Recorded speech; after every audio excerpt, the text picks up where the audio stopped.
Dan RadioStyle. Hope everybody out there's having themselves a great day. This is going to be a fun show, at least in my opinion. I hope you guys agree. But from Neville Goddard's Prayer, The Art of Believing, we're going to be doing something out of Chapter 1, Law of Reversibility. And the chapter's very short, so certainly recommend reading it. It's a lot of fun, though. And when I first saw it, Law of Reversibility, it made me think, like a lot of you probably, changing something. And I know instantly I kind of went to the place of, well, I could undo things maybe. And I'm curious what Neville says about undoing things. Because I've done shows on undoing and kind of got some opinions on it myself. And when I read it, it actually is a different variant on that. You're not necessarily trying to change something that already happened. It's more about changing the way we're looking at how things are currently happening. I don't know. I've got quotes. We're going to talk about it. A lot of fun. I'm really looking forward to this. The Law of Reversibility. Of course, I got it from the reader. I've got a link down below, right? Neville Goddard's reader. So he's got all his books. At Your Command, Awaken, Imagine, Search, Feelings in the Secret, Freedom for It All, Out of This World, Prayer, The Art of Believing, Seed Time and Harvest, The Law and the Promise, The Power of Awareness, Your Faith is Your Fortune. All of this in one book, one bound location of just gobs of Goddard. It's a good time. So anyway, Law of Reversibility. Prayer is an art and requires practice. The first requirement is a controlled imagination, right? Parade and vain repetitions are foreign to prayer. Its exercise requires tranquility and peace of mind. So right off the bat, prayer, which is the whole idea of what manifestation is certainly from the Goddard standpoint, and I agree with that without a doubt. Prayer is kind of a focused intention, and it can be used in a lot of ways. There's some where it's just very a give and so to such and such, to being of so-and-so, because some people have different religions and believe in different gods. But prayer is the concept of not just asking from them per se, but it's also that intention to the universe or to God, source, Allah, whatever, Yahweh, Jehovah. It's about putting that out there, like saying, hey, this is what I want.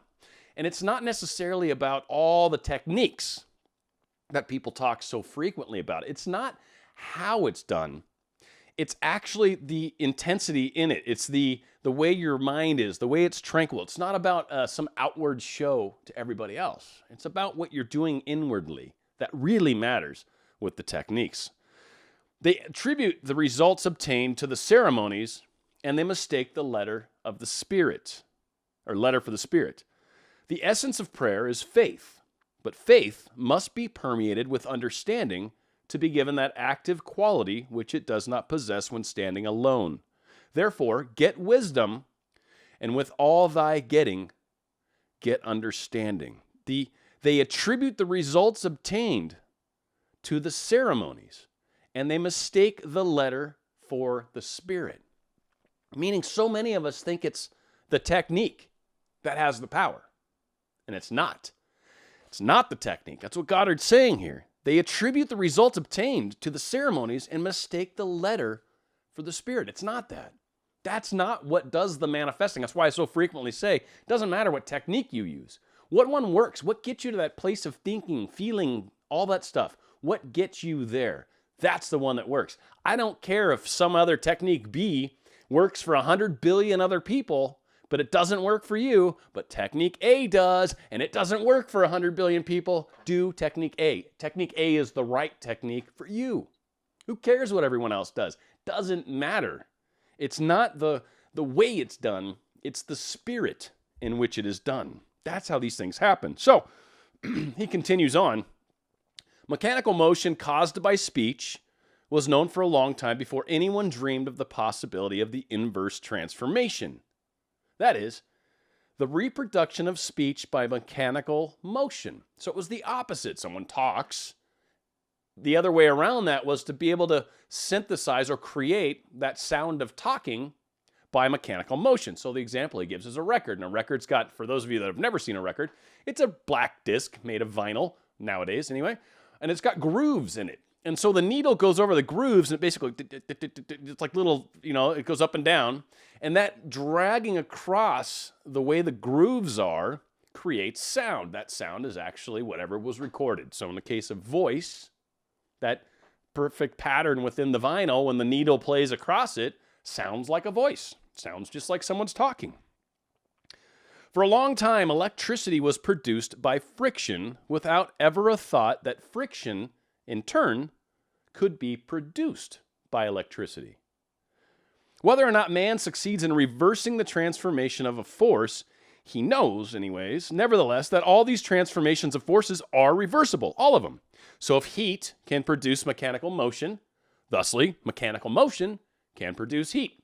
All you got to do is take like a thing and don't put oil on it, right? And just grind it really fast, and then feel it afterwards. It gets hot. That's mechanical motion turning into friction, which turns into heat. And the other way around of it, you can actually take heat and turn that into mechanical motion. Generators do that, steam generators, right? It's all kind of working the same way. So the same also, if electricity produces magnetism, then so too magnetism can also create electric currents. If the voice can cause undulatory currents, so can such currents reproduce the voice, and so on. Cause and effect, energy and matter, actions and reactions are the same and irreversible. So where this is kind of coming for me is everything is kind of made up. It's like it's yin and yang almost, or it's yin and yang if you try to say it right, I guess. So all these things kind of have the opposite. So if this is true, then the opposite of it actually can be true as well. And that's anything, kind of a logic standard, right? If A equals B, then, well, B equals A. It's the way you can just switch that reversibility around, which is where Goddard was going with reversibility. Again, not talking about changing things of the past. It's talking about seeing the current and seeing how manifestation works, seeing that from a different angle. And seeing that from a reversed angle. Because sometimes some of us have restrictions, or we see it as difficult, or we look at what's going on around us and we go, it can't happen. So-and-so's with a third party, or it can't happen. They're in another state, or it can't happen. They don't talk to me, or it can't happen. I lost their phone number, or it can't happen. I haven't seen or heard from them in eons. I don't even know if they're still alive. We have all these restrictions that inhibit what it is we're trying to create. And kind of getting away from that thinking and really understanding how prayer works. Again, this is in the book, Prayer, the Art of Believing. So that is the geist of which we're under. That's the umbrella of thought. The art of believing. So again, this law and its highest importance because it enables you to foresee the inverse transformation. So if you knew how you would feel were you to realize your objective, then inversely, you would know what state you could realize were you to awaken yourself to such a feeling. The injunction to pray believing that you already possess what you pray for is based upon a knowledge of the law of inverse transformation. If you realized prayer produces in you a definite feeling or a state of consciousness, then inversely, that particular feeling or state of consciousness must produce your realized prayer. Let's say that again in human terms, okay? Let's just think about the specific person maybe that we're looking to be with, right? So and just think for a second, if we were actually with them. So imagine for a sec, you're actually with them right now. And you were hanging out together and you were like hugging and kissing or whatever your thing is that you're hoping to do. That's just going to be like, oh my God, me and Johnny are together, and me and Betty Sue are just, we're number one A-OK. And you think about that, right? So imagine you were in that facility for a second and you would probably feel really awesome, right? You'd be stoked. Everything in life would be fantastic. You would have all of these wonderful things. You would feel this certain way. You would have the love of your life. You would have this person to hang out with, this person to have conversations with. You wouldn't even question whether or not, I wonder if my relationship's going to happen. You wouldn't question whether or not they love you because, of course, you would know it at such a depth that it would be real to you. So you would know it because it is real. They are your girlfriend for this imaginary example. Many of us put when I have it, I'll feel that way, right? That's what I was just speaking of. So you've got your boyfriend back. Your specific person is now your individual. This individual that you've wanted to be with forever is now yours. If that were the case right now, you would feel the way you feel. You'd feel wonderful. You'd feel great. You'd be stoked. You're in a relationship. What Goddard's saying is, all right, I get that. I get so many of us believe that I won't be happy until I have it. And that creates quite a conundrum for us, right? Because in manifesting, you're supposed to imagine you have it. You're supposed to feel what it's like to have it. And if you don't believe that you can have that feeling until you actually have this outside thing, well, it makes manifesting darn near impossible. But what Goddard's saying is, look, if you would feel this certain way when you had it, well, then the inverse is also true, which means the feeling of having it, if I could feel that way beforehand, if I could feel that way before I actually have that thing, by the very nature of induction, it would create the thing that I feel like I've already got. So that's what he's talking about when you actually pray like you have it already. Again, let's look at a myriad of the techniques. You all know them. You know them better than I do probably, right? Imagining in the end, imagining from, living in the end, using the senses, putting yourself in a 3D space, being able to go around it, scribing the reality, like scripting, writing all the different things and how you'd feel about it, imagining different scenes like you're there, like your senses, like you can taste it. What do these all have in common? To get you to feel that way before you have it. Yet, how many of us say in our minds, well, until I have it, I could never feel that way. I can't be happy until I have this thing that's going to bring me happiness. And many of us, people that talk about this stuff, are like, whoa, that's backwards. No. No, happiness should exist from inside you first, right? You should be able to feel happiness. You should be able to find happiness without someone showing it to you. And if you can, you will find that you're happy even in spite of what is being shown to you. As an example. So if we're trying to imagine something and trying to be with somebody, well, very often it's not the fact that when I get with them, everything will be okay. No, everything is okay now because I'm creating and getting with them. I'm going to feel it now. And by the very nature of doing that, I am going to create the thing that I desire. The thing that I think right now is a requirement for me to feel good. This law explains why faith is the substance of things hoped for, the evidence of things not seen. And why? He calleth things that are not seen as though they were the things that were not seen become seen. Assume the feeling of your wish fulfilled and continue feeling that it is fulfilled until that which you feel objectifies itself. It's more an understanding of if I can see it and feel it, it's the understanding of knowing that it is actually real at that point. It's real. If you're having a hard time seeing it and having a hard time feeling it, keep working towards it because right now the belief of this or the idea of this isn't really solid yet. It's still being created. But if you can really see it and really feel it, it is real. So you continue to feel it and see it until it becomes physical reality. Again, I've talked about it before being kind of a way to think of it anyways. I don't know. I'm in the third dimension like everyone else, but it's like it's in a higher dimension and slowly coalescing down into third dimension where we live. And it's like objectified and thought about up here. Objectified makes it sound bad, but I thought about it, right? And I've given it life in this higher dimension, and I keep thinking about it, and I keep thinking about it, and bam, there it is. I know it's so because I saw it. I have clarity of it. I don't question whether or not it's real. It's like, well, it's obviously real. I can see it. I can see it with clarity. I know it's real. Yeah, it's not in my life yet, but that doesn't matter because by feeling the thing and acting like I have it already and seeing it and knowing it's real, I start to feel like it's already real. And by feeling like it's already real, I have that feeling. And that's what we always talk about. It's energy. How you feel about it. We have that feeling that it's real, and it is, and it's around us now. And when we feel that way, that is what does the creation. It's not what technique you use. It's not who you thought about or how you thought about them or what scene you chose. No, did you feel that way when you were doing it? That's the key. And I can hear you right now. What if I don't feel it? Again, keep practicing it, keep practicing it, keep practicing it. Try it again tomorrow. Try it again the next day. Try it again for 14 days.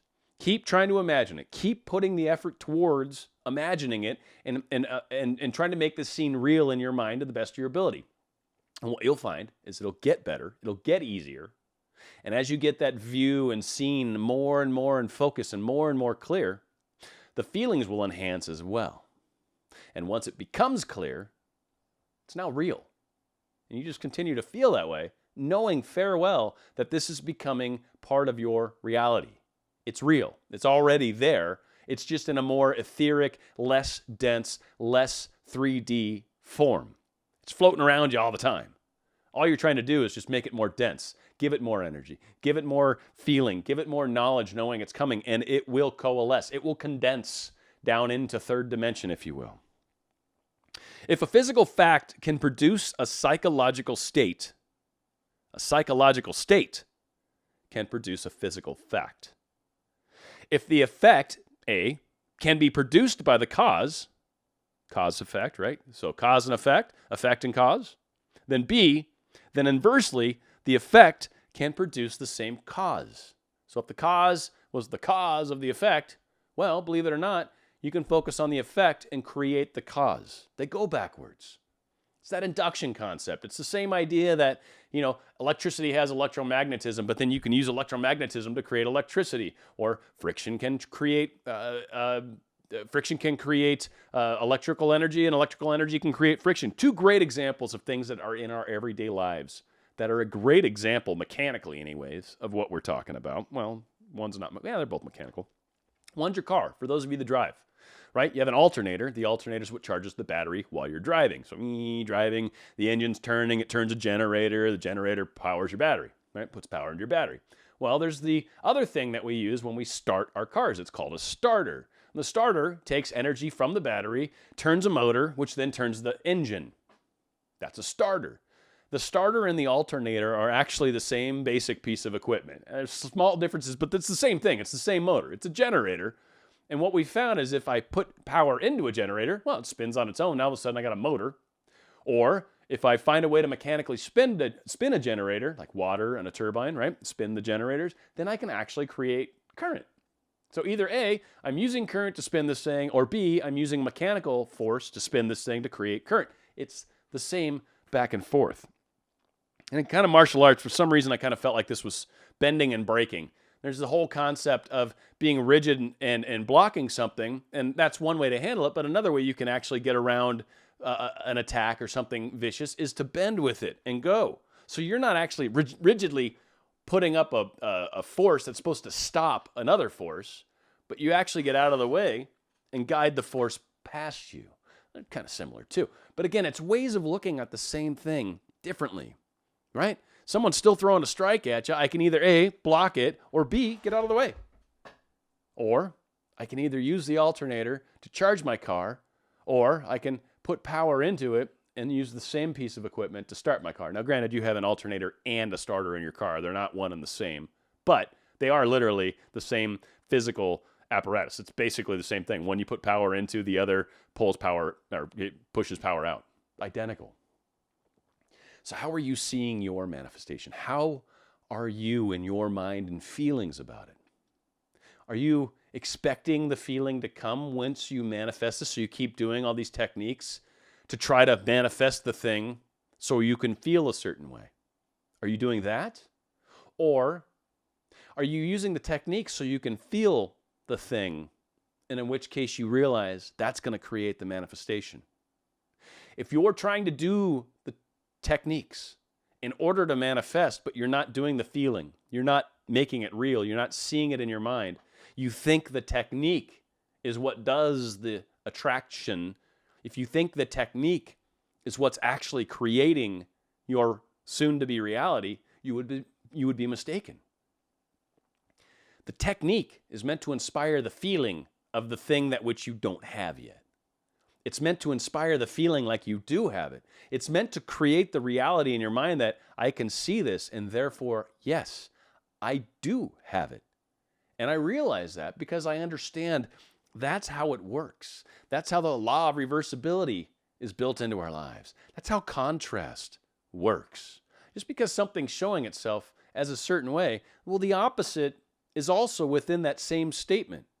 Well, so-and-so's with that third party. Well, so-and-so's going to learn something from that third party and the relationship and be back with me. The two things kind of can go back and forth. What is the reverse of the thing that's holding you back? And more importantly, rather than focusing on the thing that's holding you back, what is the thing you desire to experience? Focus more on that. Understand that the feeling of having that is what creates that. See it clear. Get it in there. Do the stuff as often as you feel you need to, but once it's clear, it's yours. Now you're living in the end. Now you realize it's just condensing down and becoming more and more physical. It's already real. It's just becoming more physical. It's the only difference. It's already in your life in a less physical sense, and it's becoming more and more physical. The feeling is what creates the reality. The feeling is how the magic works. Use the feeling. Get to that feeling. Don't let the feeling come to you. You create the feeling within yourself. Neville Goddard, awesome words from a master for sure. Hopefully this makes an enormous difference in all of your lives. Stay on Radio Style.